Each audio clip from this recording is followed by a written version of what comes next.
Sahabat Pijar TV, terima kasih sudah klik video YouTube ini. Kiranya kebenaran firman yang saudara dapatkan menerangi kehidupan saudara. Untuk mudah menyaksikan video-video lainnya dan mendapatkan update dengan cepat, klik subscribe. Jangan lupa, berkat Tuhan jangan disimpan sendiri. Klik tombol share di bawah dan bagikan video ini ke sebanyak-banyaknya orang yang saudara kenal. Salam terang bagi Indonesia.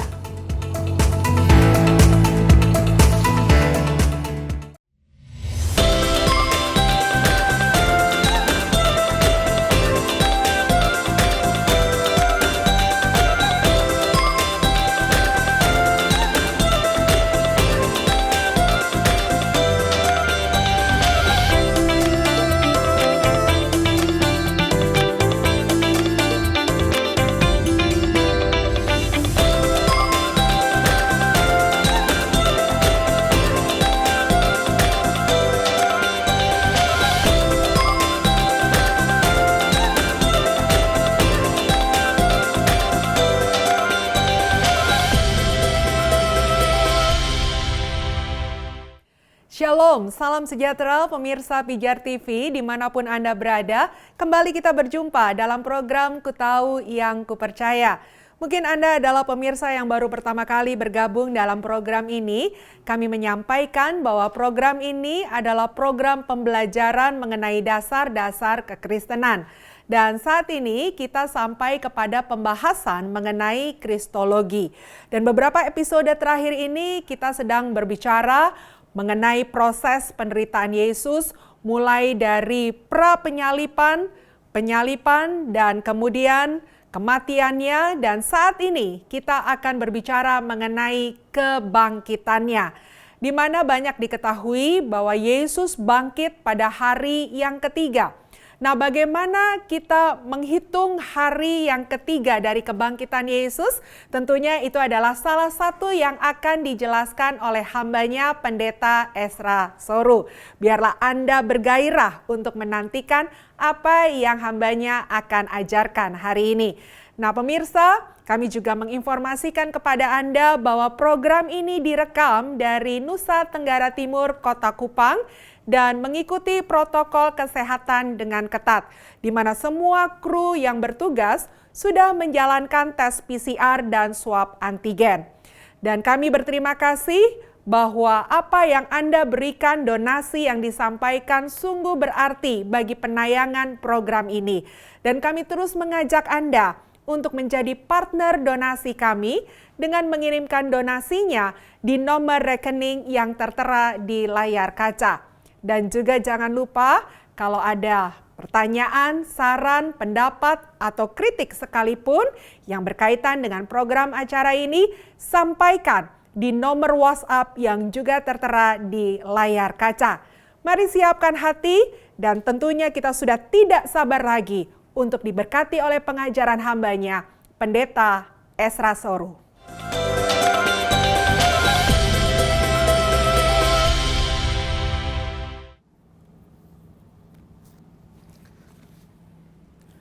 Shalom, salam sejahtera buat semua pemirsa Pijar TV di mana saja berada dan terutama pencinta program Ku Tahu Yang Ku Percaya. Senang sekali saya Pendeta Ezra Soru boleh berjumpa bersama-sama dengan saudara dalam program ini, dan dalam program ini selama 20-21 episode kita sedang membahas doktrin Kristus atau kristologi.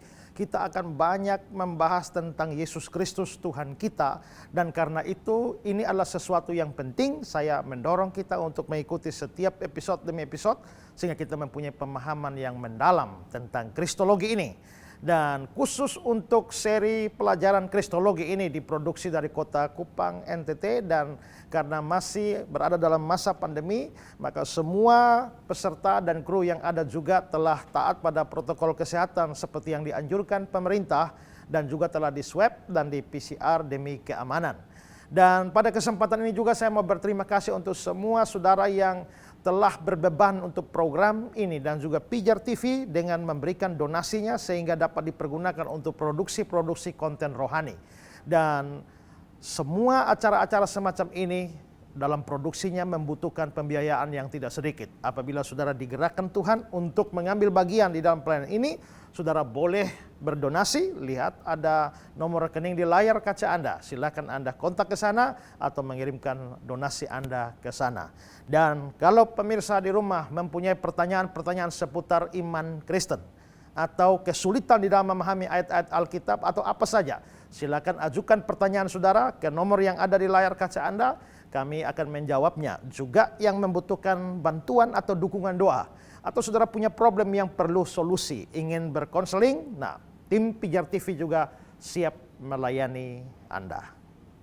Baik saudara-saudara, kita ada dalam seri Kristologi, Doktrin Kristus, dan kita sudah banyak membahas hal-hal terkait dengan Kristus. Dan yang terakhir yang saya bahas sampai detail itu adalah soal penderitaan, kematian, penyaliban dan kematian Yesus Kristus. Dan sekarang kita masuk pada tahap selanjutnya, yakni soal kebangkitan Kristus.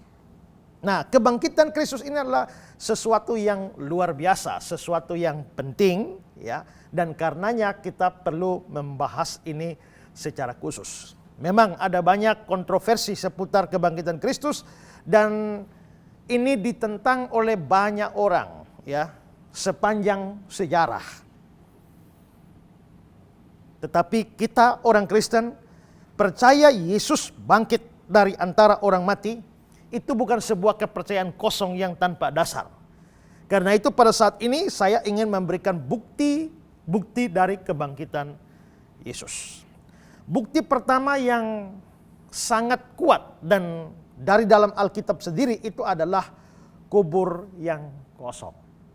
Dalam Yohanes 20 ayat 1-9 dibaca di sana bahwa ternyata kubur kosong, kubur Yesus kedapatan kosong. Ini adalah bukti paling kuno, ya.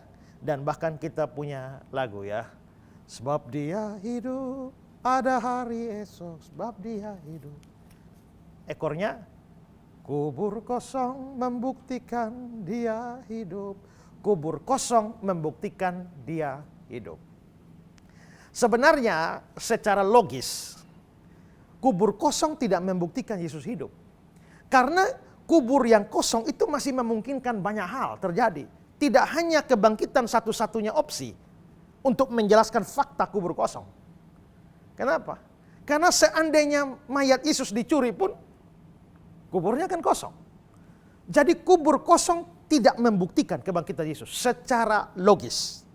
Makanya seorang teolog modern namanya Wolfhard Pannenberg, dia bilang, bukan kubur kosong yang menunjuk pada kebangkitan Yesus, melainkan kebangkitan Yesus yang menunjuk pada kubur kosong. Itu kata Wolfhard Pannenberg. Tapi saya tetap menerima kubur kosong itu membuktikan Yesus hidup. Memang secara logis tidak membuktikan, seperti saya katakan. Tapi kalau itu, fakta itu dipahami dari sudut pandang kondisi waktu itu di sana. Nah, begini. Coba saudara pahami situasi ini, ya. Pada waktu itu kubur dijaga secara ketat oleh prajurit-prajurit Romawi. Ini sesuai kesaksian Injil Matius. Coba baca Matius 27. 62-66. Matius pasal 27 ayat 62-66. Keesokan harinya, yaitu sesudah hari persiapan, datanglah imam-imam kepala dan orang-orang Farisi bersama-sama menghadap Pilatus. Dan mereka berkata, "Tuan, kami ingat bahwa si penyesat itu sewaktu hidupnya berkata, sesudah 3 hari aku akan bangkit.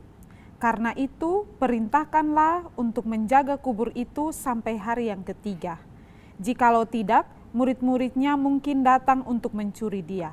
Lalu mengatakan kepada rakyat, ia telah bangkit dari antara orang mati, sehingga penyesatan yang terakhir akan lebih buruk akibatnya daripada yang pertama." Kata Pilatus kepada mereka, "Ini penjaga-penjaga bagimu. Pergi dan jagalah kubur itu sebaik-baiknya." Maka pergilah mereka, dan dengan bantuan penjaga-penjaga itu, mereka memeterai kubur itu dan menjaganya. Ya, perhatikan ayat 64. Perintahkanlah untuk menjaga kubur itu sampai hari ketiga. Ayat 65. Ini penjaga-penjaga bagimu. Pergi dan jagalah kubur itu baik-baik. Ayat 66, mereka memeterai kubur itu dan menjaganya. Nah, kenapa saya katakan bahwa ini harus dimengerti dalam situasi waktu itu? Karena waktu itu kebiasaannya adalah kalau sampai terjadi kehilangan sesuatu, maka penjaganya itu bisa dibunuh mati. Jadi kalau di sini ada satu barang di sini, ya Ibu Erni disuruh jaga, ya Ibu Erni disuruh jaga, tidak boleh hilang. Kalau sampai hilang, Ibu Erni harus dihukum mati. Nah, karena itulah maka prajurit-prajurit disuruh menjaga kubur Yesus ini tidak boleh hilang. Kalau sampai hilang itu, apalagi dalam kasus orang-orang yang dianggap penjahat, itu masuk penjara misalnya, itu dijaga di dalam penjara. Kalau sampai tawanannya atau tahanan ini lolos, maka si penjaga itu harus dieksekusi. Maka pada waktu itu dikatakan, ini penjaga-penjaga bagimu, pergi jagalah kubur baik-baik. Itu hari itu semua prajurit yang dikasih itu mereka pertaruhkan nyawa. Pertaruhkan nyawa untuk jaga tubuh Yesus, mayat Yesus ini. Berani hilang, mereka semua dieksekusi. Nah, kalau taruhannya begitu, kira-kira bisa mereka tidur. Yang tidur ini orang bodoh. Ya, yang tidur ini orang bodoh. Karena dia tahu bahwa kalau dia tidur itu nyawa bisa hilang. Ya. Nah, saya kasih perbandingan ya. Di Kisah 16 ayat 27. Kisah Para Rasul 16 ayatnya yang ke-27. Ketika kepala penjara itu terjaga dari tidurnya dan melihat pintu-pintu penjara terbuka, ia menghunus pedangnya hendak membunuh diri karena ia menyangka bahwa orang-orang hukuman itu telah melarikan diri. Ini kasus mujizat di penjara Filipi kan. Nah, ada banyak tahanan, tahu-tahu terjadi mujizat. Pintu-pintu penjara terbuka. Kepala penjara ini berasumsi, kalau sampai pintu penjara terbuka ini pasti tahanan sudah hilang semua. Lalu tiba-tiba dikatakan apa? Dia menghunus pedangnya hendak membunuh diri. Kenapa tawanan hilang dia mau bunuh diri? Karena dia tahu, kalau tawanan sampai hilang dia pasti dihukum mati. Daripada dihukum mati lebih baik bunuh diri saja. Ya, jadi dia berpikir, makanya Paulus berseru, ya, jangan apa-apakan dirimu, kami semua masih ada di sini. Ya. Nah, lalu akibat itu akhirnya kepala penjara Filipi bertobat dan dibaptis. Tapi fakta bahwa dia mau membunuh diri karena menyangka orang-orang hukuman itu telah melarikan diri, menunjukkan bahwa kalau sampai tawanan lepas, yang jaganya harus mati. Jadi kalau penjaga-penjaga disuruh jaga kubur Yesus, berani, ini Pilatus yang kasih tugas ini, berani lolos atau hilang, nyawamu habis. Ya. Maka rasanya tidak mungkin ya mayat Yesus dicuri. Para penjaga yang menjaga kubur Yesus mempertaruhkan nyawa mereka kalau lalai menjaga kubur itu.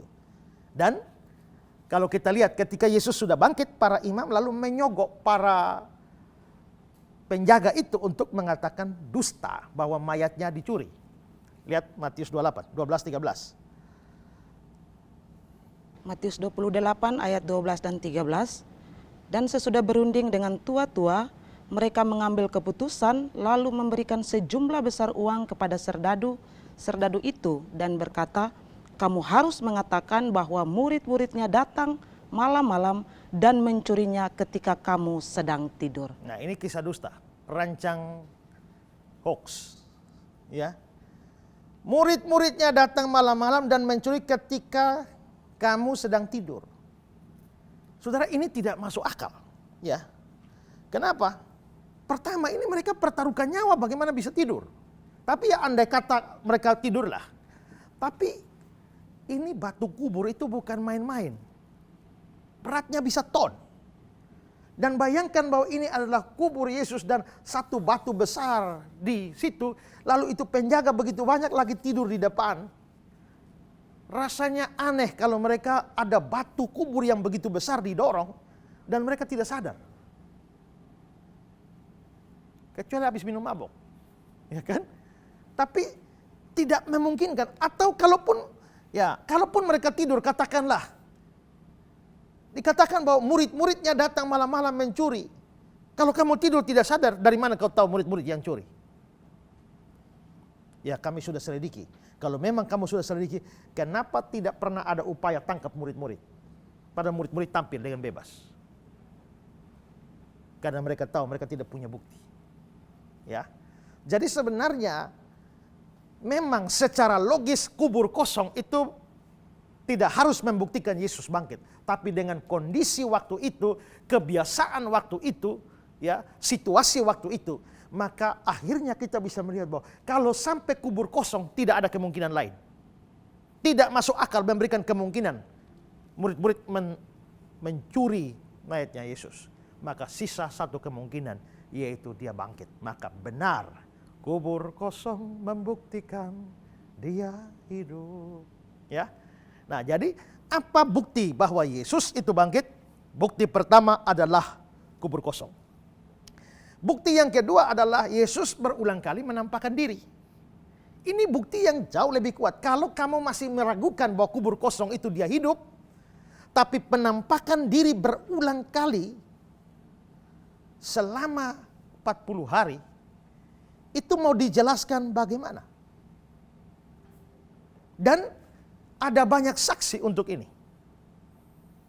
Coba Kisah 2:32.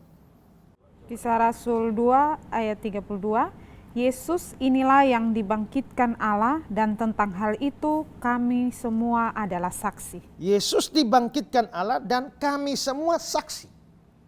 Ini ada saksinya. Dan saksinya atau saksi mata bukan main-main. Baca keterangan Paulus 1 Korintus 15 ayat 5 hingga ayat yang ke-7. 1 Korintus 15 ayat 5 hingga ayat yang ke-7, bahwa ia telah menampakkan diri kepada Kefas dan kemudian kepada ke-12 muridnya. Sesudah itu ia menampakkan diri kepada lebih dari 500 saudara sekaligus. Kebanyakan dari mereka masih hidup sampai sekarang, tetapi beberapa di antaranya telah meninggal. Selanjutnya, ia menampakkan diri kepada Yakobus, kemudian kepada semua rasul. Nah, saudara perhatikan ayat ini baik-baik. Dia menampakkan diri kepada Kefas, kemudian kepada ke-12 muridnya. 12 murid. Lihat semua. Ada orang tanya bilang, Pak, kenapa bilang 12 murid ya? Padahal waktu itu Yudas sudah mati ya. Iya kan? Mestinya kan tinggal 11. Kenapa 12? Nah, itu bukan berarti bahwa murid-murid pada waktu 12 Yudas bangkit. Bukan. Tapi istilah 12 murid itu sudah menjadi istilah teknis. Karena Yesus pilih 12 murid itu bukan hanya kebetulan. Cari-cari orang tidak dapat. Kebetulan dapat 12. Kalau bisa dapat 17, harusnya 17. Bukan. Pemilihan angka 12 ini bukan hanya pilih sembarang. Karena ini sebenarnya adalah penyejajaran dengan 12 suku perjanjian lama. 12 suku perjanjian lama itu dianggap umat Allah PL, maka Yesus memilih 12 PB, umat Allah PB. Ya. Karena itu istilah 12 itu 12 murid itu adalah istilah teknis. Walaupun nanti satu orang sudah mati, Yudas Iskariot, tetapi istilah 12 tetap dipertahankan. Tapi jumlahnya itu tidak sampai 12 lagi. Ya. Nah, tapi pada rasul-rasul ditampakkan. Lalu sesudah itu dia menampakkan diri kepada lebih dari 500 orang sekaligus. Bayangkan, saksi mata Yesus ini lebih daripada 500 orang sekaligus. Ya. Ini jumlah yang sangat banyak. Padahal saudara, kalau menurut hukum Taurat, satu perkara sah kalau berapa saksi?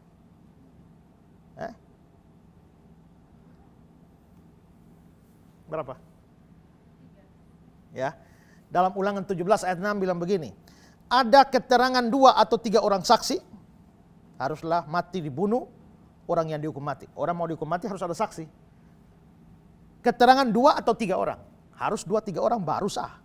Ulangan 19 ayat 5. Satu orang saksi saja tidak dapat menggugat seseorang.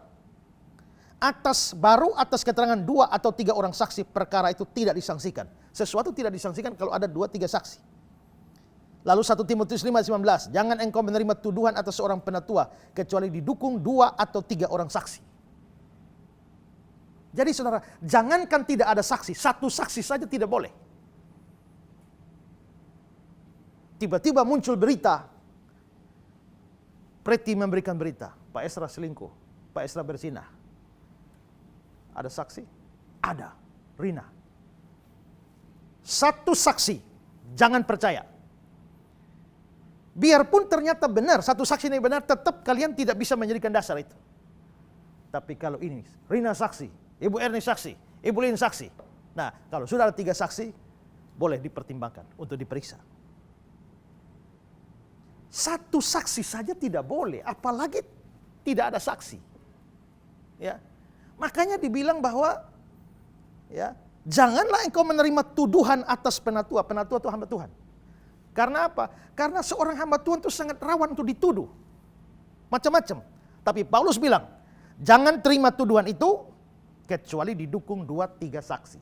Ya, dalam istilah hukum, unus tesis nullus testis. Satu saksi bukan saksi. Jadi kalau hanya satu saksi tidak bisa. Nah, kalau begitu mau bicara soal kebangkitan Yesus, perkara kebangkitan Yesus itu layak dipertimbangkan kalau minimal 2 atau 3 saksi. Nah, sekarang berapa saksi? Hah? Lebih dari 500 saksi. Bayangkan, ini lebih dari 500 saksi. Tidak percaya. Masih ada kelanjutan di ayat tadi 1 Korintus 15 itu ujungnya bilang apa? Kebanyakan dari mereka masih hidup sampai sekarang, tetapi beberapa di antaranya telah meninggal. Ada 500 saksi. Kebanyakan masih hidup. Memang beberapa sudah mati. Kebanyakan masih hidup. Maksudnya apa? Jadi kalau lu tidak percaya, itu masih banyak yang hidup. Itu ada Antonius ada di sebelah sana, itu ada Joni, ya itu ada Maxi, ya itu ada ya Amatobo di sana, ya itu. Silakan pergi dan wawancara mereka. Ada lebih dari 500 saksi. Jadi lu mau ragukan bagaimana? Dari sisi hukum Taurat, ini sudah layak dipercaya. Layaknya beratus-ratus kali lipat karena hukum Taurat bilang hanya 2-3 orang saksi. Ini ratusan saksi. Ya. Karena itulah maka dari sudut pandang hukum Taurat maupun juga hukum Romawi pada waktu itu, kebangkitan Kristus itu tidak bisa dibantah. Jadi ini bukan hanya soal iman. Beberapa dekade yang lalu itu muncul satu aliran namanya Jesus Seminar. Nah, orang Jesus Seminar ini katanya kumpulan para teolog, tapi kumpulan teolog liberal, ya.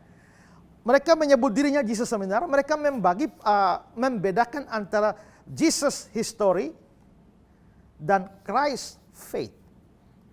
Apa itu Jesus History dan Christ Faith? Menurut mereka atau asumsi mereka, Jesus History belum tentu adalah Christ Faith, atau Christ Faith belum tentu adalah Jesus History. Jesus History adalah Yesus yang hidup dalam sejarah. Tapi Christ Faith itu adalah Kristus yang berada dalam imannya para murid. Nah, apa yang ada dalam iman para murid belum tentu sama dengan Yesus yang pernah hidup dalam sejarah. Gini.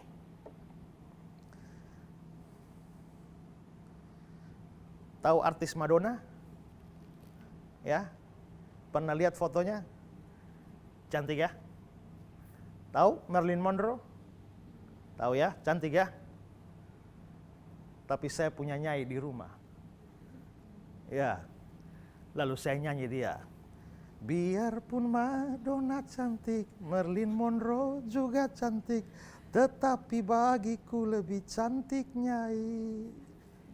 Marilyn Monroe, Madonna boleh cantik, bagiku nyai lebih cantik. Itu subjektif. Itu nyai faith, nyai dalam iman saya. Tapi apakah itu nyai historis? Mari taruh Marilyn Monroe di situ, Madonna di situ, dan nyai di tengah. Coba nilai. Waduh, nyai muncul dengan daster, ya ada ini di sini, rambut tidak disisir. Berarti nyai historis itu parah. Ya, tapi nyai faith itu nyai lebih cantik biarpun Marilyn Monroe cantik. Jadi Christ faith, nyai faith itu belum tentu sejalan dengan nyai history. Nah, Christ faith belum tentu sama dengan Jesus historis. Nah, Kristus dalam iman orang Kristen ini hebat ya. Dia Tuhan, dia juru selamat, dia mati di kayu salib, dia bangkit. Wah, pokoknya Christ-nya luar biasa. Tapi apakah Yesus yang pernah hidup dalam sejarah memang benar seperti itu? Belum tentu. Nah, kalau begitu Yesus yang hidup dalam sejarah itu apa? Bagaimana? Maka disinilah kita membutuhkan penelusuran baru untuk mencari tahu apakah Yesus yang hidup dalam sejarah itu seperti itu. Dan kelompok Jesus Seminar ini akhirnya menemukan bahwa hampir semua catatan Injil-Injil itu hanya Christ faith, bukan Jesus history. Salah satunya adalah cerita kebangkitan. Cerita kebangkitan itu hanya ada dalam iman para murid, tapi bukan Yesus yang pernah hidup dalam sejarah. Maka saya lupa beberapa nama, tapi mereka mengatakan bahwa misalnya mereka mengatakan Yesus itu mati dalam kegagalan. Dia punya cita-cita politik terlalu tinggi tapi akhirnya mati dalam kegagalan. Yang lain mengatakan bahwa Yesus itu mati dan mayatnya dimakan anjing. Tidak pernah bangkit. Yang lain mengatakan bahwa Yesus itu pernah kawin, cerai, lalu kawin lagi. Yesus sampai punya istri sampai 3 kali. Ya. Cerita tentang Maria mempersembahkan minyak di kaki Yesus itu sebenarnya pesta kawin. Karena tradisi kawin itu adalah mempelai wanita itu harus menuang minyak di kaki mempelai laki-laki. Maria menuang. Orang Kristen telah beriman bahwa itu Maria berbuat kasih, padahal itu pesta kawin. Nah, itulah penelusuran Jesus history. Tapi dari apa yang saya katakan ini saudara, yang ada 500 saksi. Ini bukan hanya iman orang Kristen, tapi itu Jesus history. Mayoritas masih hidup. Kalau kamu tidak percaya, ayo tanya. Makanya waktu Lukas mencatat Injilnya, dia bilang, aku mengadakan penelitian dengan seksama tentang peristiwa-peristiwa. Dia pasti wawancara orang. Lukas itu kan bukan murid yang langsung dari Yesus. Dia teman Paulus dalam pelayanan. Dan dia dipakai, dia menyusun berita itu dengan mengadakan pemeriksaan saksi mata. Makanya murid-murid kalau bicara kebangkitan, kami adalah saksi. Dan saksinya banyak, tidak perlu diragukan. Kalau begitu, Yesus bangkit dari antara orang mati, buktinya itu sangat kuat. Ya, jangan pernah ragukan hal itu. Oke, itu hal pertama yang saya bahas. Sekarang hal kedua, kebangkitan Yesus pada hari yang ketiga. Coba baca 1 Korintus 15 ayat 4. 1 Korintus 15 ayat 4, bahwa ia telah dibangkitkan pada hari yang ketiga sesuai dengan kitab suci. Bahwa ia dibangkitkan pada hari ketiga. Ya. Ya, ini istilah yang umum. Yesus bangkit pada hari yang ketiga. Tapi ada istilah lain juga. Coba Markus 8 ayat 31. Markus 8 ayat 31, kemudian mulailah Yesus mengajarkan kepada mereka bahwa anak manusia harus menanggung banyak penderitaan dan ditolak oleh tua-tua, imam-imam kepala dan ahli-ahli Taurat, lalu dibunuh dan bangkit sesudah 3 hari. Bangkit sesudah 3 hari. 3 hari. Coba pikir, apa bedanya pada hari ketiga dengan sesudah 3 hari?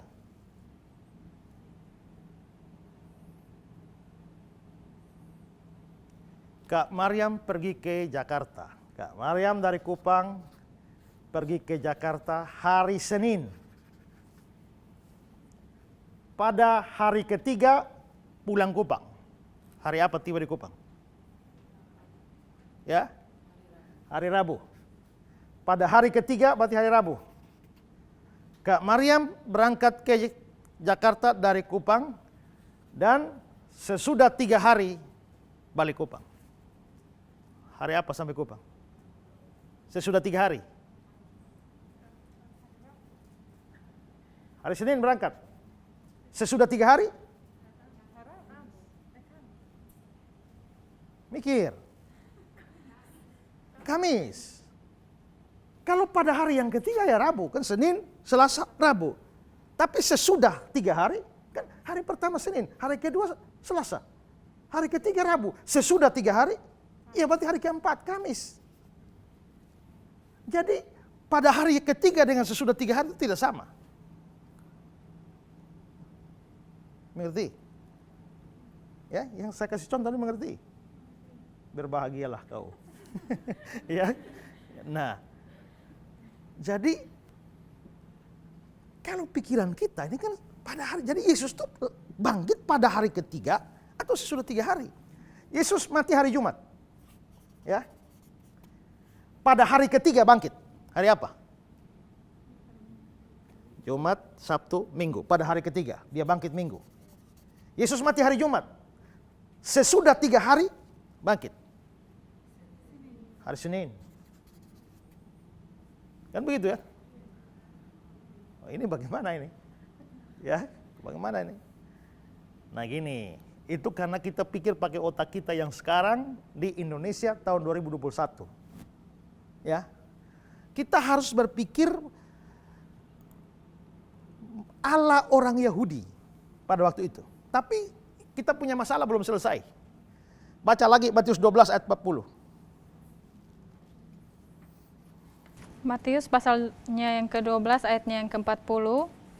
Sebab seperti Yunus tinggal di dalam perut ikan 3 hari 3 malam, demikian juga anak manusia akan tinggal di dalam rahim bumi 3 hari 3 malam. 3 hari 3 malam. 3 malam. Jadi ini ada 3 istilah nih. Pada hari ketiga, sesudah 3 hari 3 malam. Ya. 1 hari 1 malam berapa jam? 24. 3 hari 3 malam? 24 kali 3? 72 jam. Jadi mestinya kalau Yesus itu 3 hari 3 malam, maka dia mesti 72 jam di dalam kubur. Sekarang mati hari Jumat, jam 3.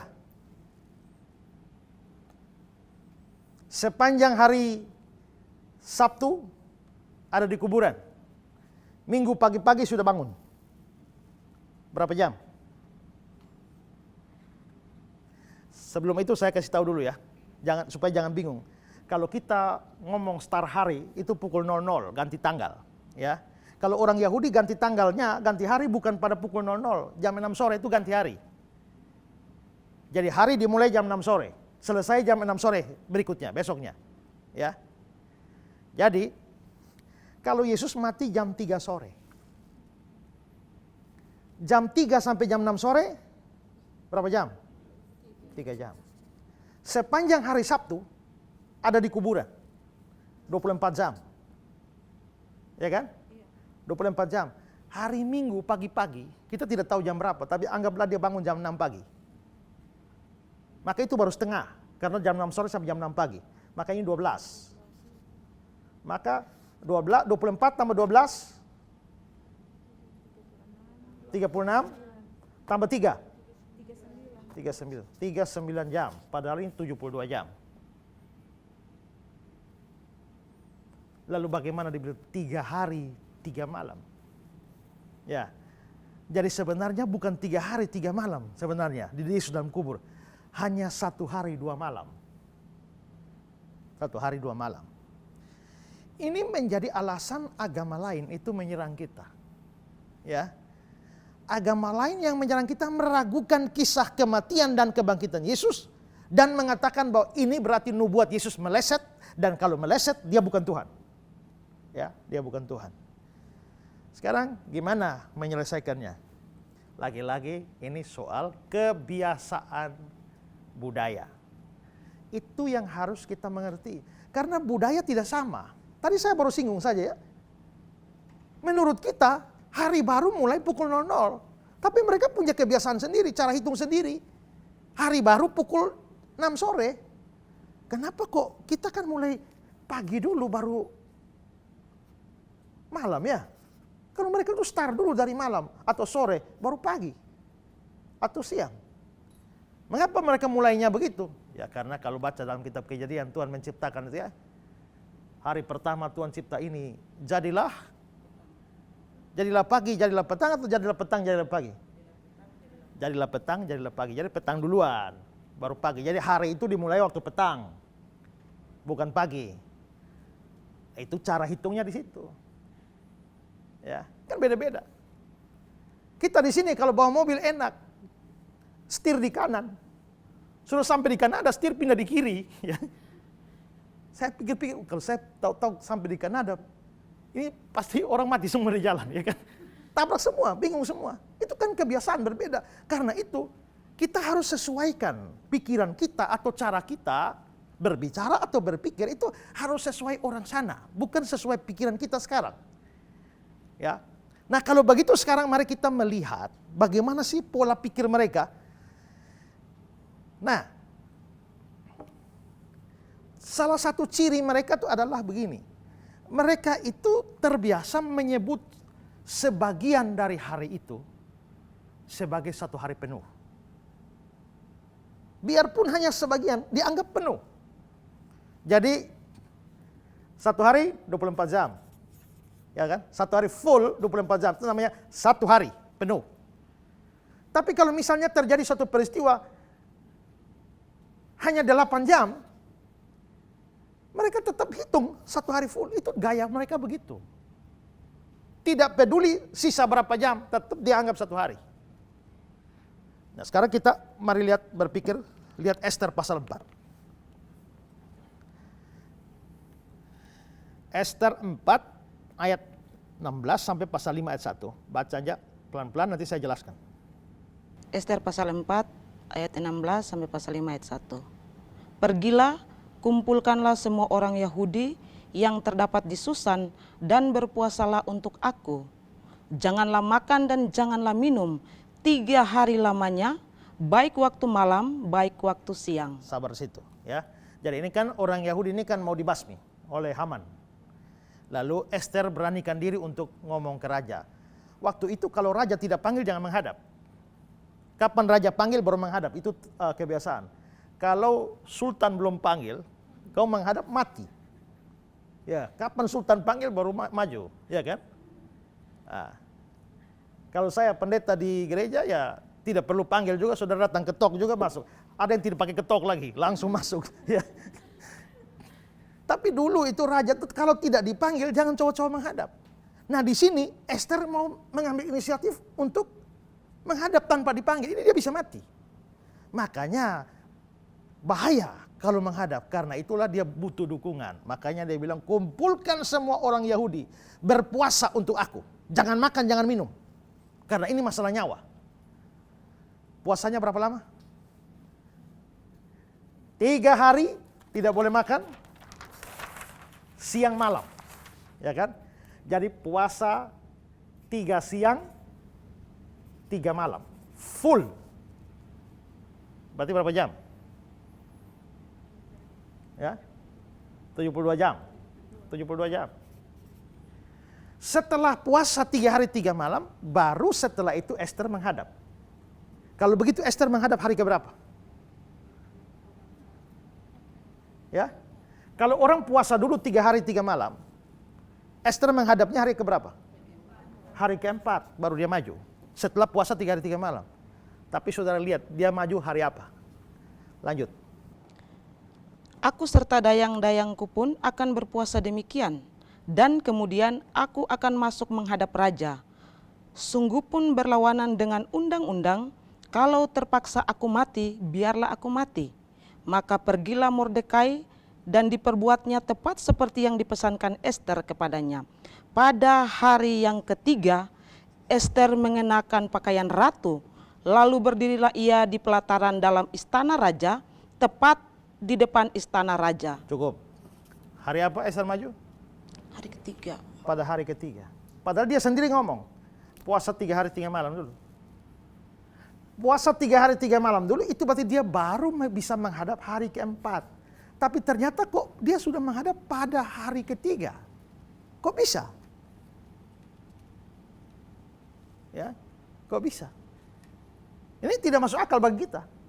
Tapi disitulah kita mengerti cara mereka menghitung. Ya, rupanya 3 hari 3 malam itu sama artinya dengan pada hari ketiga. Sama saja. Itu pola pikir mereka. Ya. Oke, saya kasih contoh lain. Kisah 10. Ini baca ini harus cermat ya. Harus cermat. Makanya baca pelan-pelan, saya jelaskan nanti. Kisah Para Rasul pasal 10 ayat 3, ayat 9 dan ayat 23. Dalam suatu penglihatan kira-kira jam 3 petang, jelas tampak kepadanya seorang malaikat Allah masuk ke rumahnya dan berkata kepadanya, Kornelius.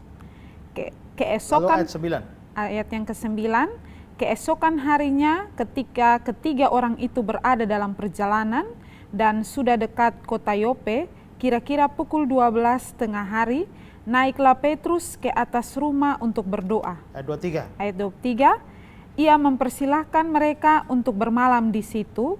Keesokan harinya ia bangun dan berangkat bersama-sama dengan mereka, dan beberapa saudara dari Yope menyertai dia. 24. Ayat 24, dan pada hari berikutnya sampailah mereka di Kaisarea.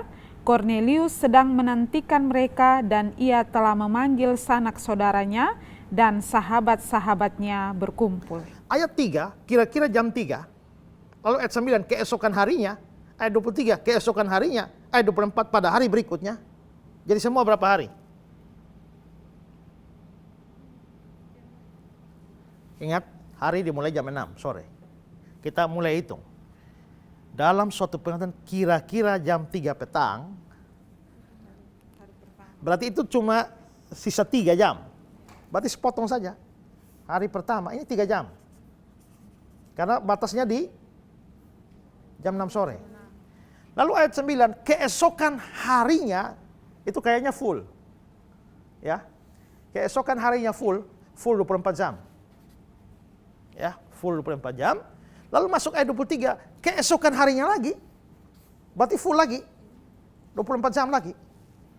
Lalu ayat 24, pada hari berikutnya, itu full lagi, 24 jam.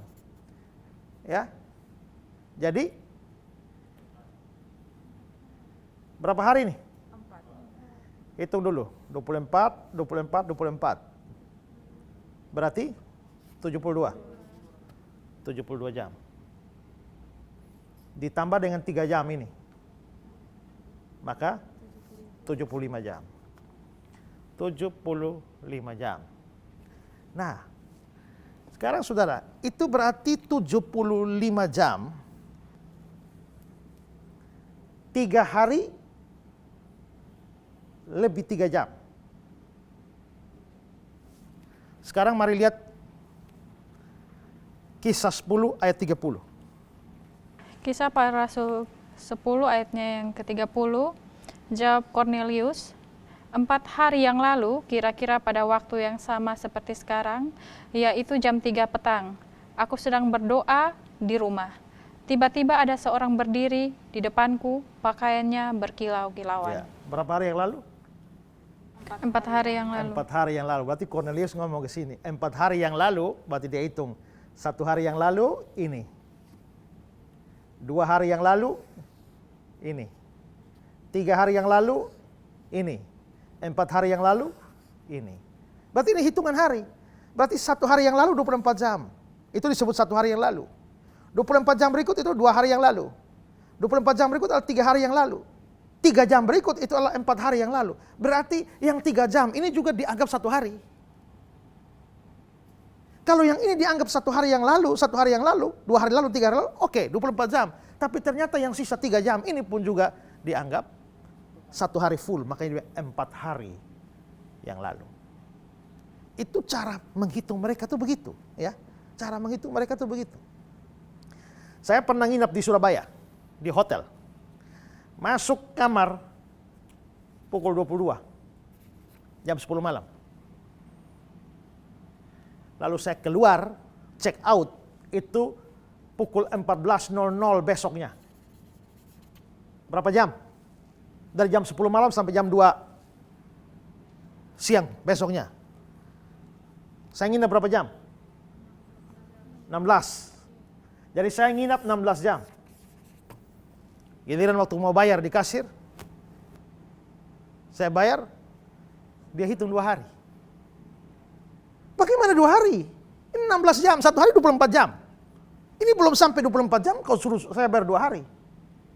Dia bilang begini, Pak, di sini pengaturannya check in tuh jam 12 siang, ya, check out jam 12 siang. Jadi, mestinya Bapak masuk jam 12 siang, tapi karena Bapak sudah masuk jam 10 malam, itu Bapak sudah rugi. Berapa jam itu? Ya. Lalu mestinya Bapak sudah check out jam 12. Tapi karena Bapak sampai jam 2, maka dihitung 2 hari. Jadi biarpun hanya kelewat 2 jam, kita hitung 1 hari full. Biarpun ini hanya 8 jam, kita hitung harus 1 hari full. Jadi saya bilang tidak bisa dong. 1 hari itu 24 jam, masa 2 jam saja kau hitung 1 hari. Bapak mau protes, tapi itu peraturan hotel kami. Berarti kira-kira cara hitung mereka sama dengan cara hitung orang hotel. Ya. Mau setuju atau tidak setuju, aturannya begitu. Terpaksa bayar. Terpaksa bayar. Nah, kira-kira begitu. Bagi mereka itu hitungannya begitu. Saya ini kasih contoh lagi. Kejadian 7 ayat 12. Ini soal air bah. Kejadian 7 ayat 12, dan turunlah hujan lebat meliputi bumi 40 hari 40 malam lamanya. Jadi hujan berapa? 40 hari 40 malam. Tapi lihat ayat 17. Ayat yang ke-17, 40 hari lamanya air bah itu meliputi bumi. Sudah tidak ada malam lagi ya. Tadi di kejadian 7 ayat 12, 40 hari 40 malam air bah. Tapi ayat 17-nya 40 hari lamanya, kok malamnya sudah tidak ada. Berarti menurut mereka, ya 40 hari 40 malam itu ya sama dengan 4 hari juga. Ya sama dengan 40 hari juga. Ya, itu kebiasaannya. Kalau kebiasaannya memangnya seperti itu, maka istilah 3 hari 3 malam itu ya sama dengan ya 3 hari. 3 hari 3 malam sama dengan 3 hari. Atau 3 hari sama dengan 3 hari 3 malam. Jadi kalau Yesus harus berada dalam kubur 3 hari 3 malam, artinya ya 3 hari. Ya. 3 hari. Walaupun tidak full 72 jam. Ya. Yesus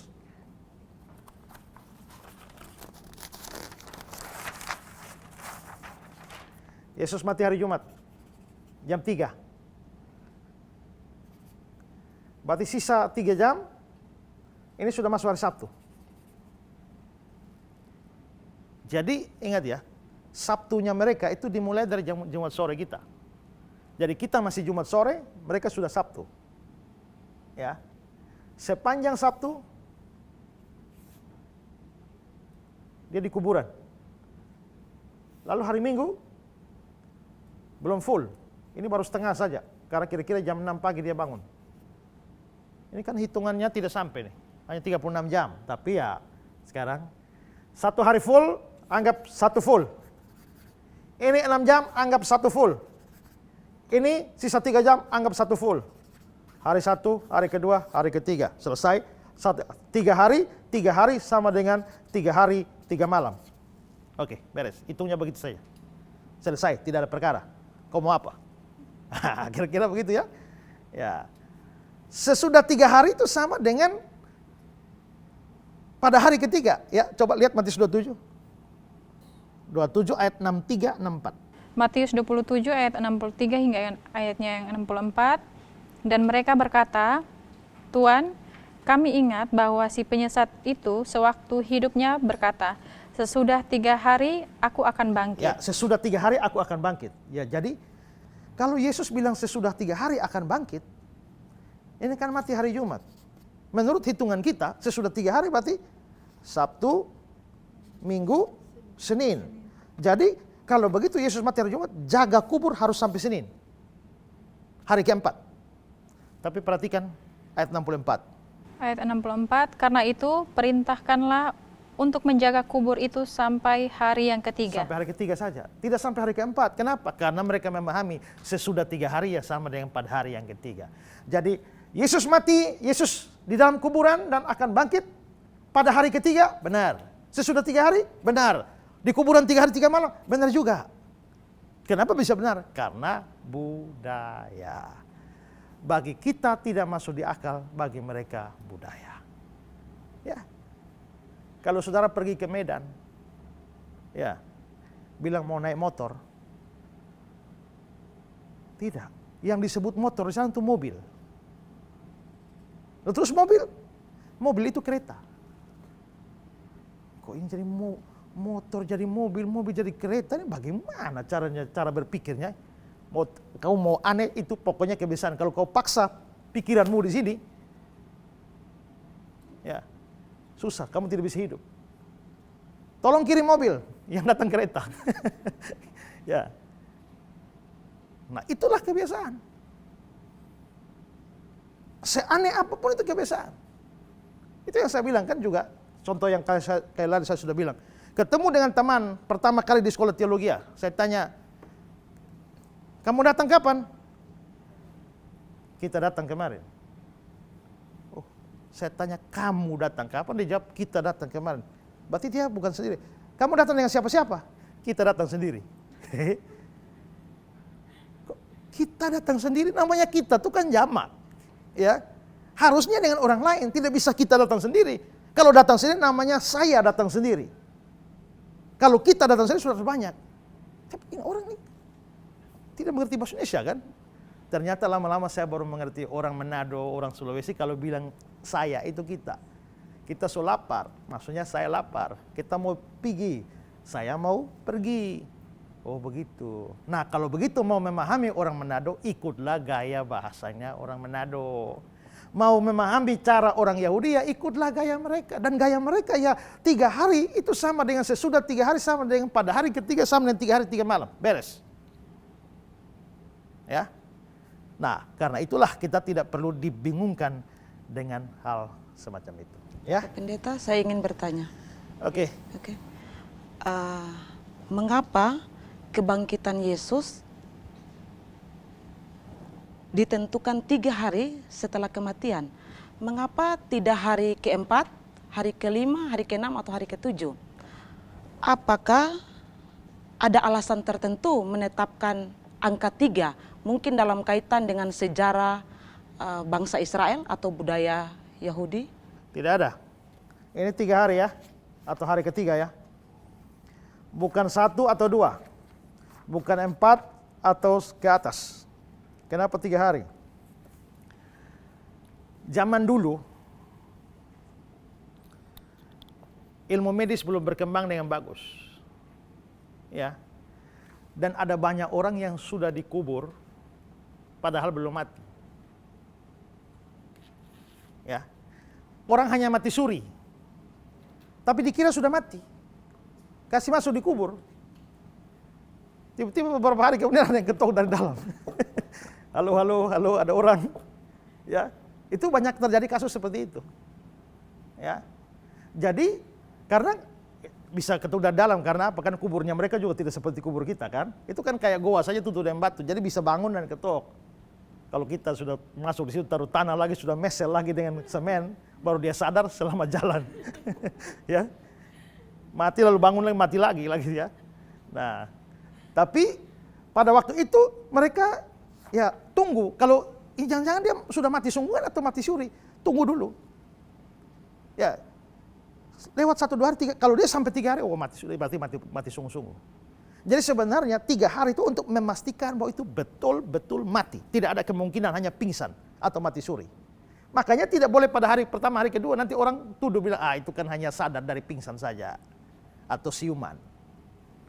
Tapi tidak boleh lebih dari 4 sampai ini. Waktu mati mereka kan biasa kasih balsam atau rempah-rempah. Itu tidak bertahan lama. Kecuali mumifikasinya Mesir. Kalau orang Mesir bikin mumi itu bisa bertahan ribuan tahun. Karena apa? Isi perutnya itu dibedah. Isi perutnya keluar lalu ganti masuk rempah-rempah semua. Rempah-rempah semua baru ditutup lagi. Itu bisa tahan ribuan. Makanya kita ketemu muminya Firaun itu masih utuh-utuh ribuan tahun. Tapi kalau hanya sekedar pergi merempah-rempah itu tidak membuang isi perut semua. Dan itu pada lewat hari ketiga membusuk. Nah karena itu tidak boleh lewat dari hari ketiga. Lewat dari hari ketiga mayat membusuk. Bagaimana kalau mayat Yesus lewat dari 3 hari? Membusuk. Kalau membusuk kenapa? Kalau membusuk nubuatan firman Tuhan salah. Kenapa? Coba lihat Kisah 2 ayat 27. Kisah Para Rasul 2 ayat 27. Sebab engkau tidak menyerahkan aku kepada dunia orang mati dan tidak membiarkan orang kudusmu melihat kebinasaan. Ini nubuatan. Tidak membiarkan orang kudusmu. Lihat orang kudus itu pakai O besar. Ini berarti Yesus. Orang kudusmu melihat kebinasaan. Di sini Alkitab Indonesia terjemahkan kebinasaan. Seharusnya adalah corruption. Pembusukan. Jadi tidak membuat orang kudusmu melihat pembusukan. Berarti mayat Yesus tidak boleh busuk. Lewat 3 hari, busuk. Kurang dari 3 hari, belum tentu mati. Dari sudut pandang itu. Karena itu tidak boleh kurang, tidak boleh lebih, maka 3 hari. Ya. Oke, ada lagi? Pak Esra, saya mau tanya, Pak. Ya. Bagaimana pandangannya Pak Esra tentang ajaran bahwa Yesus itu harus berada 3 hari 3 malam di kuburan, sehingga faktanya bahwa Yesus itu sebenarnya mati bukan hari Jumat, tetapi di hari Rabu, Pak. Ya, itu memang ada pandangan begitu, ya. Jadi mereka menolak Jumat Agung, mau terima Rabu Agung. Itu karena tadi perhitungan 3 hari 3 malam itu. Kalau Yesus mati hari Jumat lalu hari Minggu pagi bangun, bagaimana bisa 3 hari 3 malam? Itu hanya 1 hari 2 malam. Nah, karena tidak bisa menjelaskan seperti saya jelaskan tadi, lalu akhirnya mereka bilang kita hitung mundur. Jadi kalau bangunnya hari Minggu pagi dan harus penuh 3 hari 3 malam, maka dia harus Sabtu, ya, lalu Jumat, Kamis, Rabu. Jadi Yesus mati hari Rabu. Gitu. Itu ada, itu teolog-teolog di Indonesia juga ada yang, kalau lihat di Facebook tuh ada yang percaya. Maka setiap kali kita Jumat Agung tuh mereka olok-olok kita. Ya, menurut mereka yang benar adalah Rabu Agung. Tapi marilah kita hitung.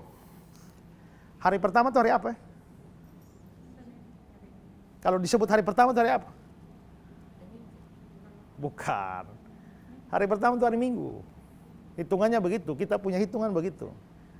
Ya, makanya hari Sabat itu hari Sabtu. Sabat sendiri, kata Sabat itu artinya ke-7. Ya. Jadi hari pertama nih 1, 2, 3, 4, 5, 6, 7. Ini Minggu. Senin, Selasa, Rabu, Kamis, Jumat, Sabtu. Jadi hari ke-7 Sabat, Sabtu. Oke. Sekarang kita mau lihat Yesus itu mati Rabu atau Jumat. Lihat Markus 15. Markus 15 ayat 42 dan ayat 43. Sementara itu hari mulai malam. Ini hari Yesus mati, ya. Sudah mulai malam. Terus? Dan hari itu adalah hari persiapan, yaitu hari menjelang Sabat. Nah, hari menjelang Sabat. Sabat itu kan Sabtu. Hari itu hari persiapan, hari menjelang Sabat. Hari apa? Jumat lah. Berarti Yesus mati hari Jumat. Bagaimana bisa Rabu? Itu hari menjelang Sabat. Coba lihat lagi Lukas 23. Ayat 53-54. Lukas 23 ayatnya yang ke-53 hingga ayatnya 54. Dan sesudah ia menurunkan mayat itu, ia mengampaninya dengan kain lenan, lalu membaringkannya di dalam kubur yang digali di dalam bukit batu, di mana belum pernah dibaringkan mayat. Hari itu adalah hari persiapan dan hari Sabat hampir mulai. Hari Sabat hampir mulai.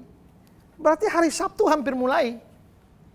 Kenapa hampir? Karena ini Yesus mati hari Jumat jam 3. Kurang 3 jam lagi, hari Sabat mulai. Makanya hari Sabat hampir mulai.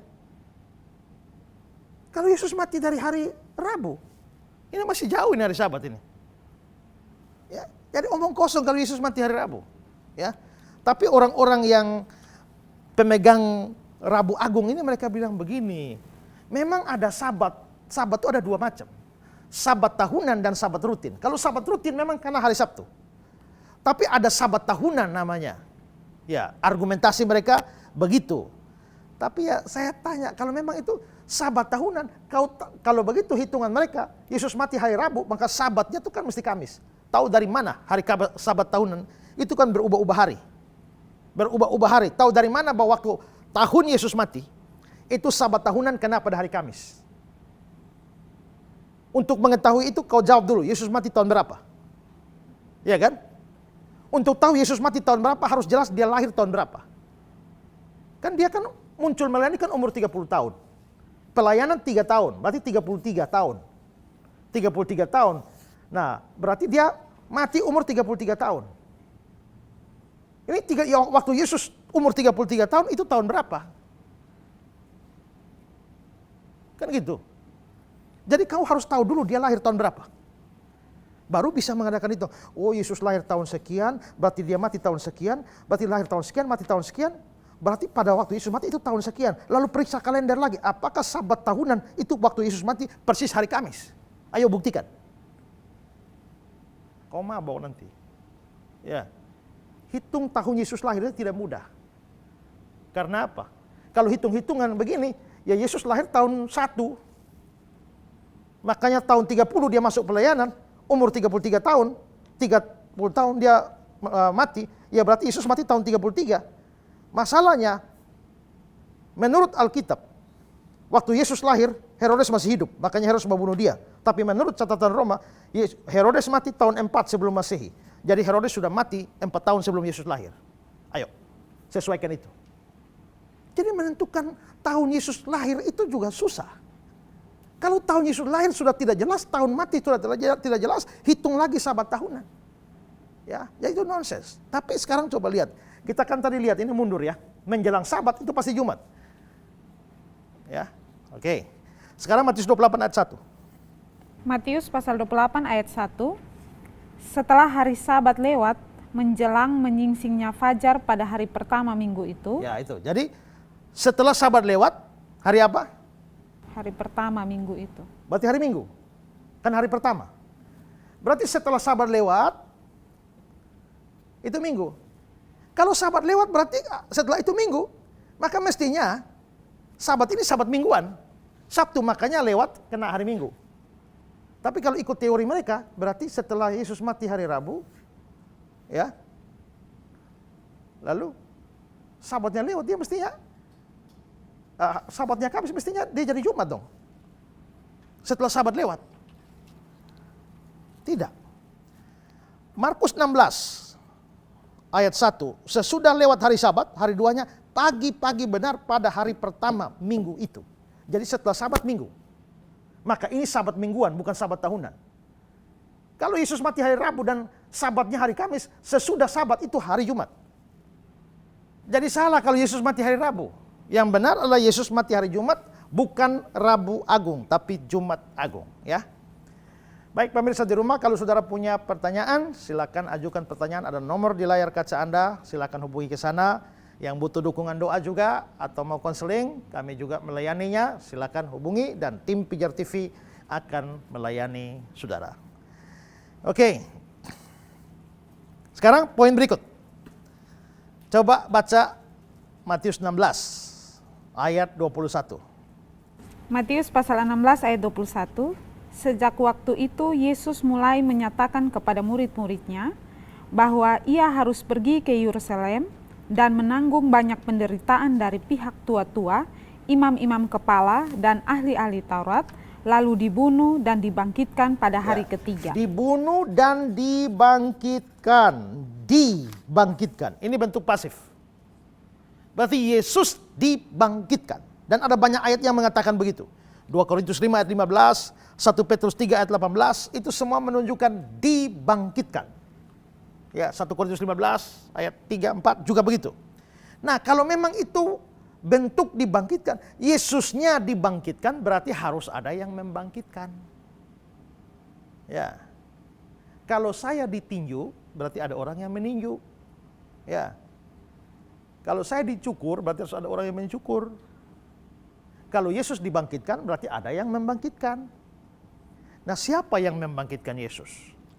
Ya, coba lihat Kisah 2:32. Kisah Para Rasul 2 ayat 32.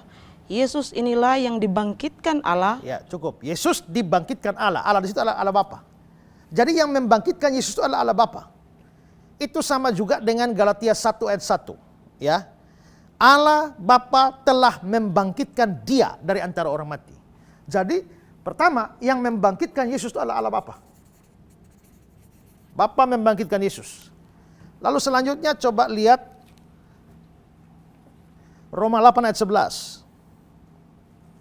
Roma 8 ayatnya yang ke-11. Dan jika roh Dia yang telah membangkitkan Yesus dari antara orang mati. Oke, cukup. Roh Dia, itu roh Allah yang telah membangkitkan Yesus. Dan Roh Allah ini Roh Kudus. Ya, Roh Kudus. Berarti Roh Kudus membangkitkan Yesus. Allah Bapa membangkitkan Yesus, Roh Kudus membangkitkan Yesus. Yesusnya dibangkitkan. Ya. Nah, tapi saudara, kalau memang Yesus dibangkitkan oleh pihak lain, Bapa dan Roh Kudus, lalu apa istimewanya Yesus? Ya. Bukankah kalau Allah Bapa mau membangkitkan Ezra juga bisa? Roh Kudus bangkitkan Ezra juga bisa. Ezranya tidak hebat, yang hebat adalah Bapa dan Roh Kudus. Kalau Allah Bapa membangkitkan Maryam, Roh Kudus membangkitkan Maryam, yang hebat tuh Bapa dan Roh Kudus, bukan Maryamnya. Kalau Allah Bapa dan Roh Kudus membangkitkan Yesus, yang hebat itu Bapa dan Roh Kudus yang mampu membangkitkan, bukan Yesus yang dibangkitkan. Nah, ini seringkali menjadi serangan. Pada waktu kali lalu Paskah itu ya tidak ada istimewanya. Jadi waktu itu saya mau bikin video YouTube. Lalu saya jelaskan begini. Saya bilang, jadi yang membangkitkan Yesus itu Bapa. Yang membangkitkan Yesus itu Roh Kudus. Yesusnya dibangkitkan, berarti yang hebat itu Bapanya. Yang hebat itu Roh Kudusnya, bukan Yesus. Sementara saya live streaming di YouTube, sampai di situ internet macet. Jadi videonya putus di situ. Begitu video putus, setelah jadi kembali, saya lihat orang Islam komentar, amin, amin, ya Rabbal Alamin. Jadi mereka pikir saya sudah murtad. Ya, karena mereka pikir saya menegaskan atau saya berkhotbah bahwa Yesus tidak mampu apa-apa. Toh yang hebat itu adalah Bapa. Karena videonya putus sampai di situ. Ya, jadi mereka juga amin, betul. Itu kan Pak Pendeta. Wah, ini lama-lama Pak Pendeta sudah dapat hidayah. Ya. Saya akan hapus video itu. Itu belum stop, belum berakhir di situ. Jadi memang Bapa membangkitkan Yesus, Roh Kudus bangkitkan Yesus. Tapi bukan berarti Yesus sendiri pasif. Ya. Sekarang lihat Yohanes 10, 17-18. Yohanes 10 ayat 17 dan 18. Bapa mengasihi aku oleh karena aku memberikan nyawaku untuk menerimanya kembali. Jadi ini soal memberi nyawa ya. Terus ayat 18. Tidak seorang pun mengambilnya daripadaku. Tidak seorang pun mengambilnya, tidak seorang pun mengambil nyawaku. Gitu ya. Melainkan aku memberikannya menurut kehendakku sendiri. Aku berikan nyawa menurut kehendakku sendiri. Aku berkuasa memberikannya. Aku berkuasa memberikannya. Dan berkuasa mengambilnya kembali. Aku berkuasa mengambilnya kembali, mengambil nyawaku kembali. Ya, berarti Yesus itu punya kuasa ambil nyawanya. Dalam versi Darby Bible diterjemahkan, I have authority to take it again. Aku punya otoritas untuk mengambilnya kembali, mengambil nyawa. Kalau aku berkuasa memberikannya, itu berarti bahwa dia punya kuasa. Ya, tapi bagaimana Yesusnya mati kok punya kuasa? Yang mati kan manusianya. Tapi kealahannya kan tidak ikut mati. Jadi kealahannya tetap punya kuasa otoritas membangkitkan kemanusiaan. Ya. Ayat lain, Yohanes 2, 19-21. Ini ceritanya Yesus menyucikan bait Allah. Setelah Yesus menyucikan bait Allah, lalu mereka tanya, tanda apa yang bisa kamu tunjukkan bahwa kamu punya hak untuk melakukan demikian? Lalu Yesus jawab mereka, Yohanes 2:19. Yohanes 2 ayat 19, jawab Yesus kepada mereka, rombak bait Allah ini dan dalam 3 hari aku akan mendirikannya kembali. Rombak bait Allah ini. Dia baru menyucikan bait Allah. Rombak bait Allah ini. 3 hari aku akan bangun kembali. Orang Yahudi salah paham. Sinting ini orang ini ya. Dia mau rombak bait Allah. Lalu mereka bilang di ayat 20, 46 tahun orang dirikan bait Allah ini dan engkau dapat bangun 3 hari? Kau gila. Tapi mereka salah paham. Karena waktu Yesus ngomong dia tidak berbicara harfiah. Dia berbicara dengan simbol. Bahasa simbolik. Nah, lalu apa artinya? Coba ayat 21, Yohanes 20 ayat 21. Yohanes 20 ayat 21, tetapi yang dimaksudkannya dengan bait Allah ialah tubuhnya sendiri. Berarti dia menggunakan bahasa simbolik. Jadi maksudnya bait Allah itu tubuhnya. Tubuhnya. Lalu dibilang rombak bait Allah ini. Kalau bait Allah itu tubuh artinya hancurkan bait Allah ini. Hancurkan tubuh saya. Ya. Bunuh saya. Dalam 3 hari siapa yang membangkitkannya, membangunnya kembali?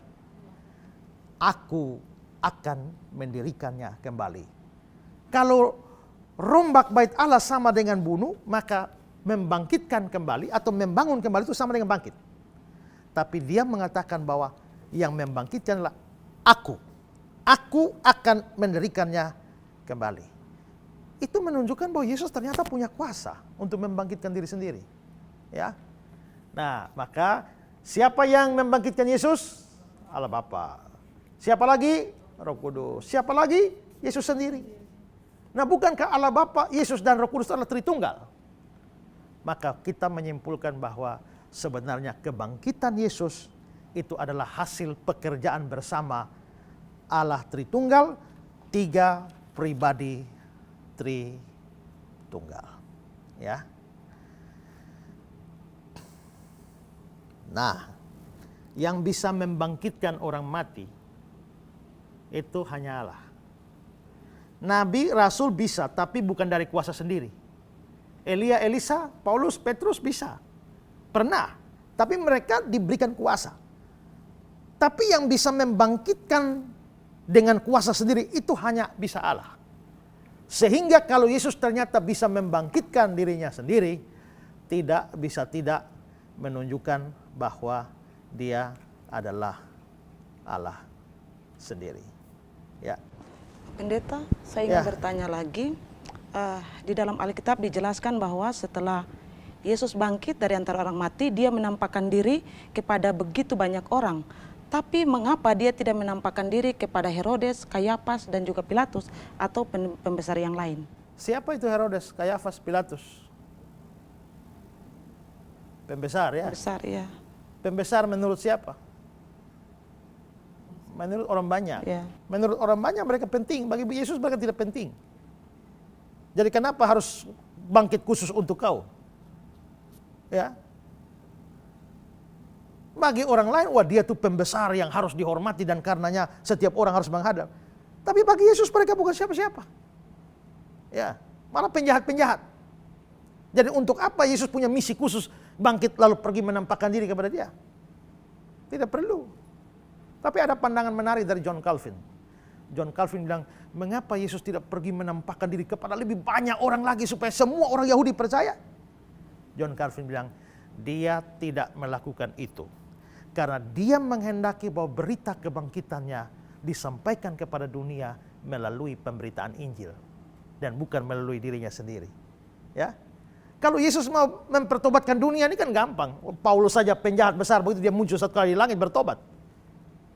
Ya.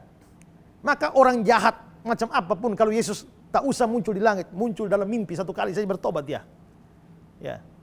Tapi kenapa Yesus tidak mau melakukan itu? Mempertobatkan seluruh dunia 1 detik bisa. Dia tidak mau melakukan itu karena dia ingin itu dilakukan melalui pemberitaan Injil. Makanya sebelum dia naik ke surga, pergi, jadikanlah semua bangsa muridku. Jadi, tidak perlu menampakkan diri khusus pada Herodes, pada Pilatus, pada ini. Nanti ada pemberitaan Injil. Kalian murid-muridlah yang akan memberitakan Injil. Siapa percaya diselamatkan, yang tidak percaya binasa. Ya. Begitu saja. Lalu bagaimana dengan Pilatus? Nah, itu ada cerita panjang tentang Pilatus. Ada cerita bahwa pada akhirnya dia menjadi percaya juga kepada Yesus melalui bersama dengan istrinya Claudia Procula.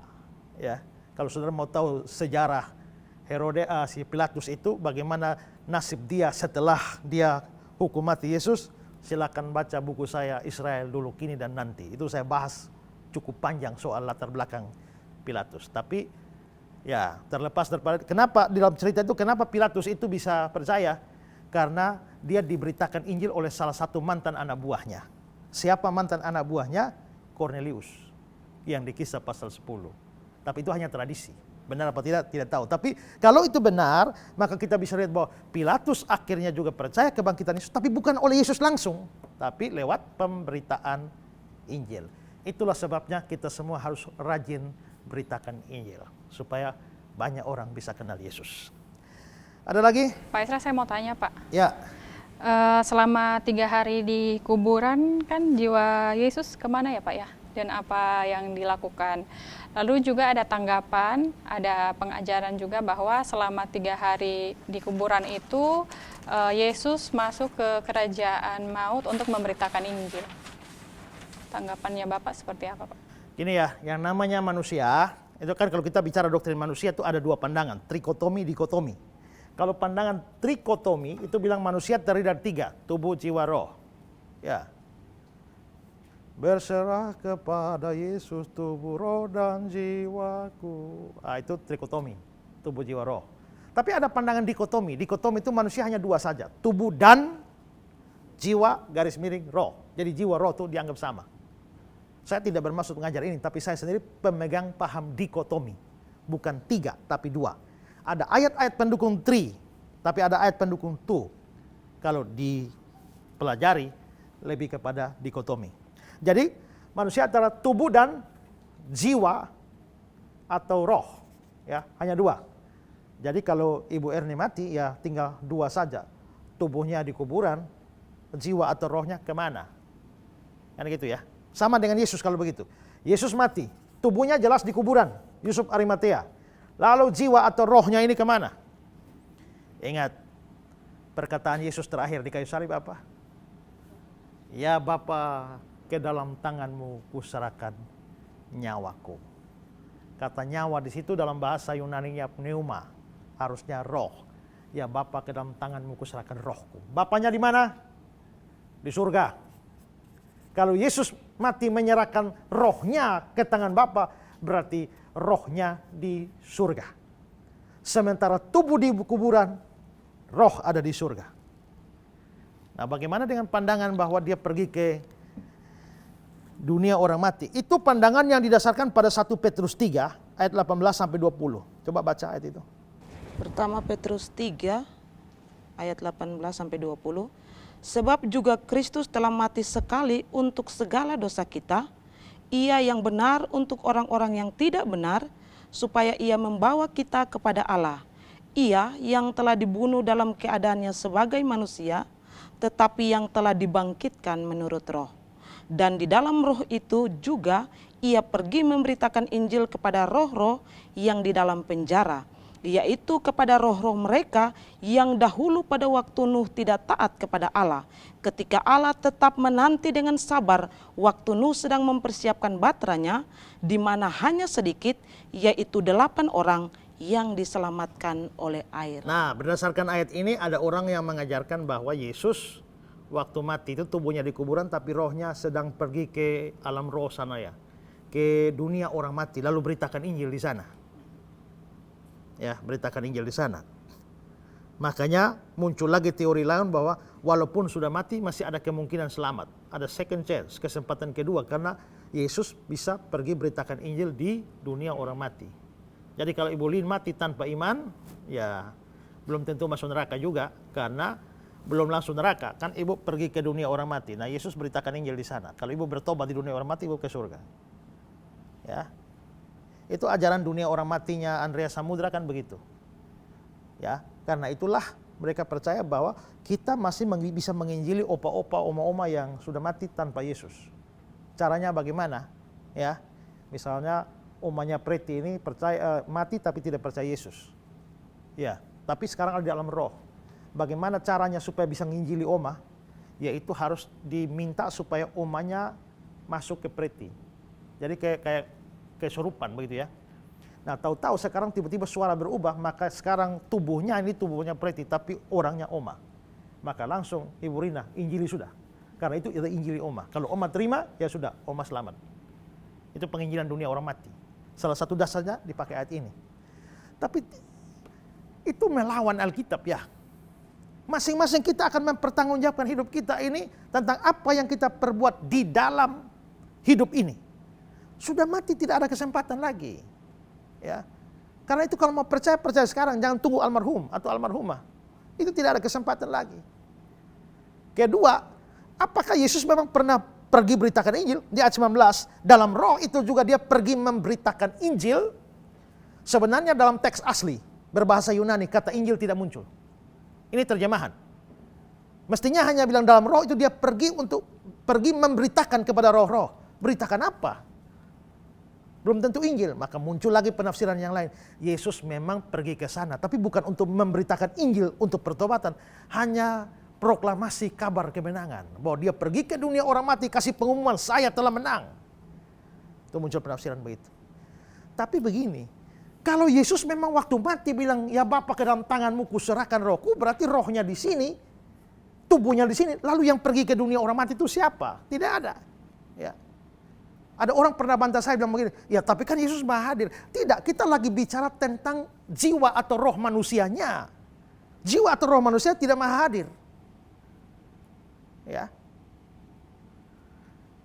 Maka penafsiran seperti itu bertentangan dengan ini. Kalau begitu apa arti ayat ini? Gini, memang salah satu kendalanya adalah bahasa.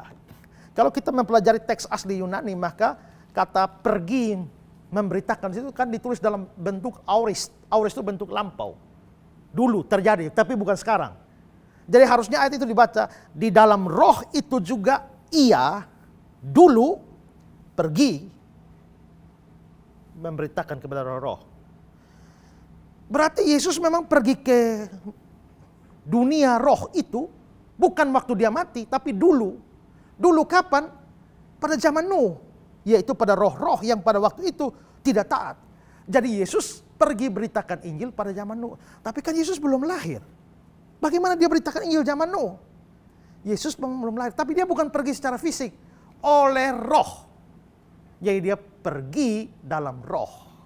Dalam Roh Kudus dia pergi beritakan Injil pada orang-orang zaman Nuh. Orang-orang zaman Nuh itu masih hidup semua waktu mereka mendengar pemberitaan Yesus melalui Roh Kudus. Ya tapi kan dibilang roh-roh kan mesti mati. Ya memang.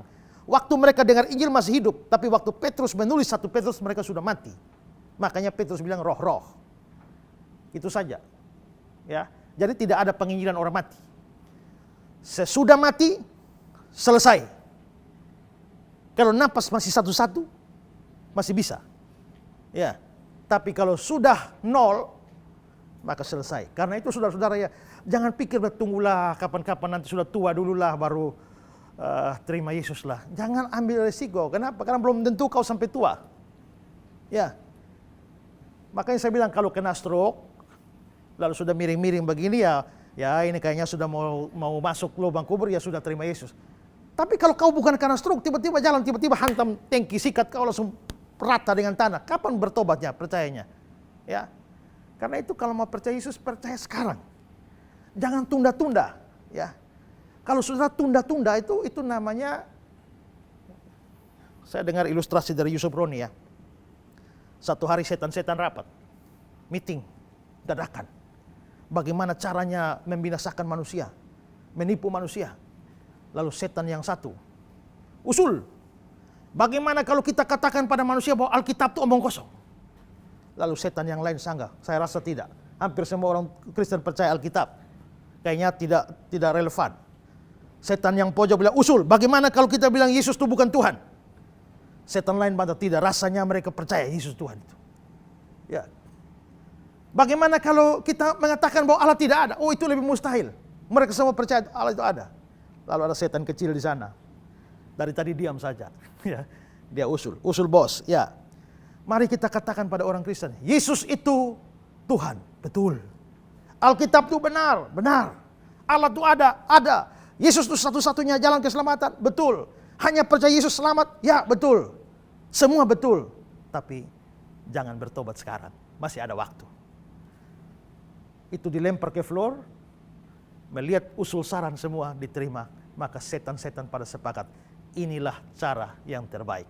Maka eksekusi, pergilah ke seluruh dunia, katakanlah Yesus Tuhan, katakanlah Alkitab benar, katakanlah Allah ada, katakan Yesus satu-satu jalan keselamatan. Tapi bertobat jangan dulu, masih ada waktu. Itulah sebabnya banyak orang Kristen pun tidak mau percaya Yesus, tidak mau bertobat sekarang. Itu artinya sudah kena proyek setan. Ya. Karena itu kalau ada kesempatan bertobat, jangan ikut proyek setan. Ya. Begitu mati, tertutup kesempatan, kau menangis darah pun tidak akan merubah apa-apa. Ya, Pak Pendeta, ya.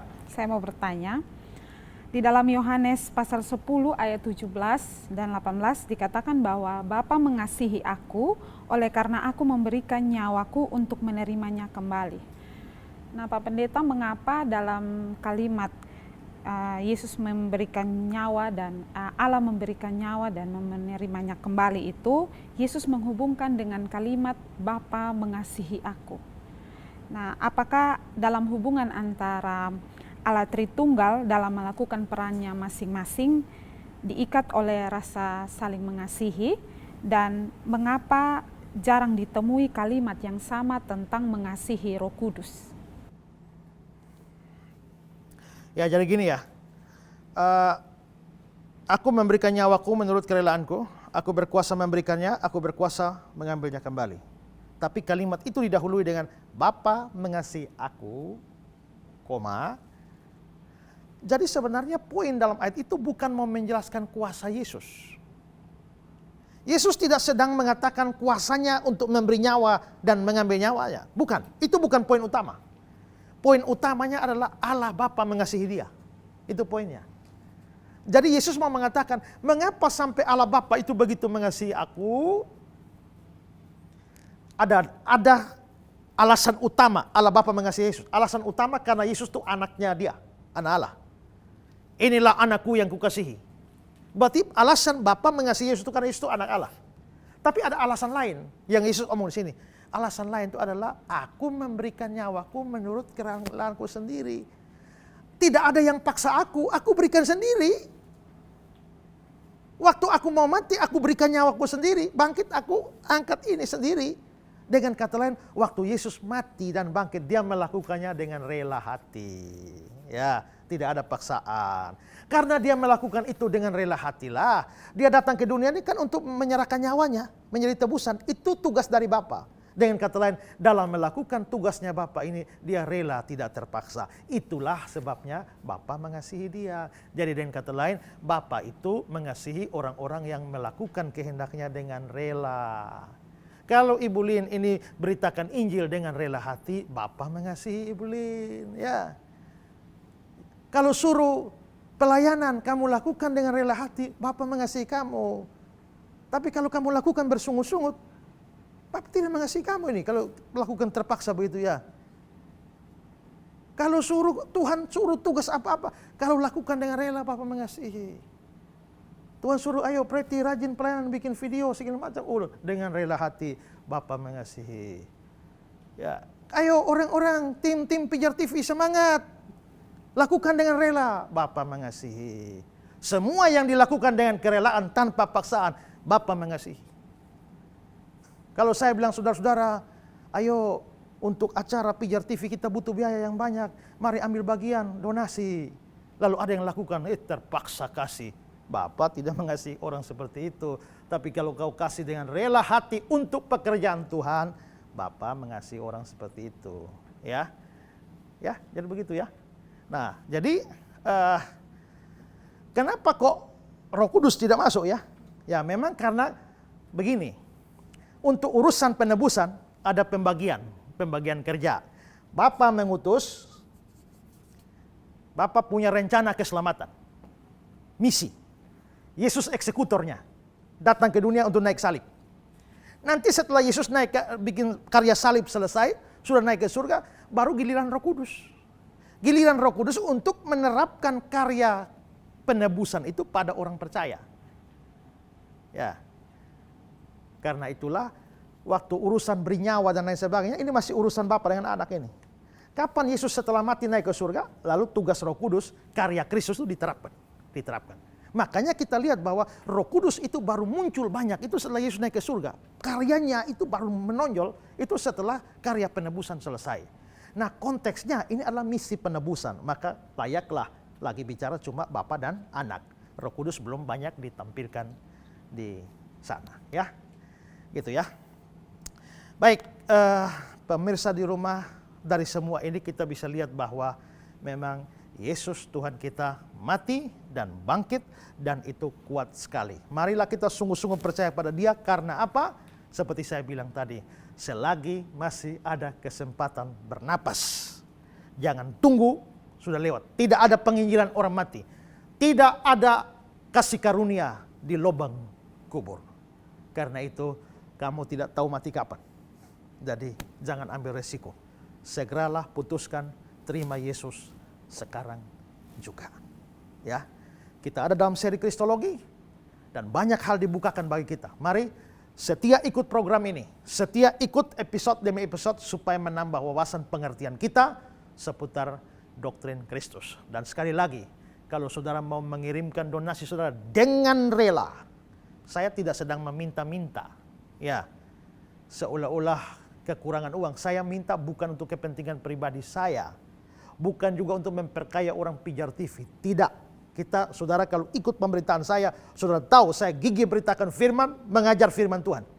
Dan ini semua tidak terlepas dari biaya untuk membuat Injil dan berita pengajaran menjangkau banyak orang.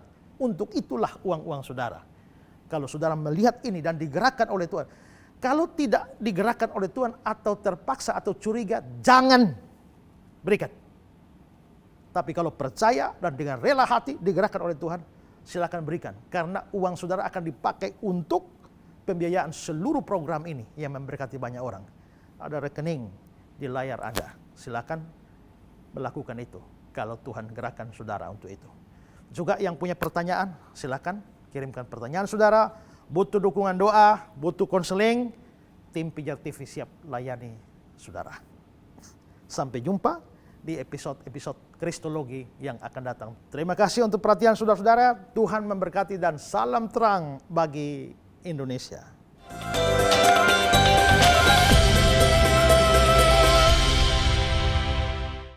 Puji Tuhan, kita sudah menyimak apa yang hamba-Nya ajarkan dan tentunya itu menjadi pengetahuan yang luar biasa dan juga berdampak bagi iman kita kepada Yesus Kristus Tuhan. Tetaplah setia berjalan bersama-sama dengan Tuhan karena hal-hal yang luar biasa akan menjadi bagian di dalam kehidupan kita. Pemirsa, jangan lupa kami terus mengajak Anda menjadi partner donasi kami dengan mengirimkan donasinya ke nomor rekening yang tertera di layar kaca. Dan juga kalau ada saran, pertanyaan, pendapat, atau kritikan sekalipun, sampaikan di nomor WhatsApp yang juga kami tayangkan di layar kaca. Dan kami, Pijar TV, akan sukacita untuk menjawab apa yang Anda sampaikan. Kita sudah harus berpisah di episode ini, tetapi jangan khawatir pemirsa, kita akan berjumpa lagi di episode-episode yang akan datang. Kami mengucapkan terima kasih untuk kebersamaannya. Sampai jumpa lagi. Tuhan Yesus memberkati. Salam terang bagi Indonesia.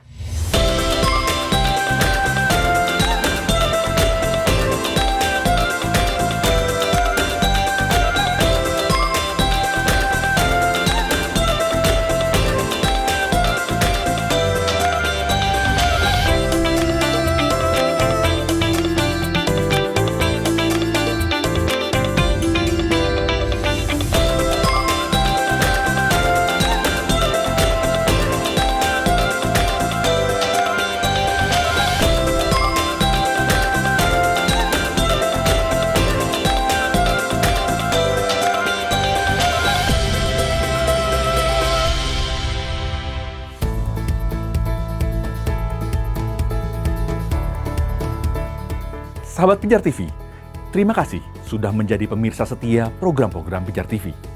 Kami sungguh rindu agar saudara bukan saja diberkati dengan menyaksikan program-program ini, tetapi juga dapat berinteraksi dengan kami untuk berdiskusi dan bahkan didoakan melalui WhatsApp dan telepon yang tertera di layar kaca ini. Hubungi kami sekarang juga melalui WhatsApp. Tim Respon Pijar TV siap untuk melayani saudara. Salam terang bagi Indonesia.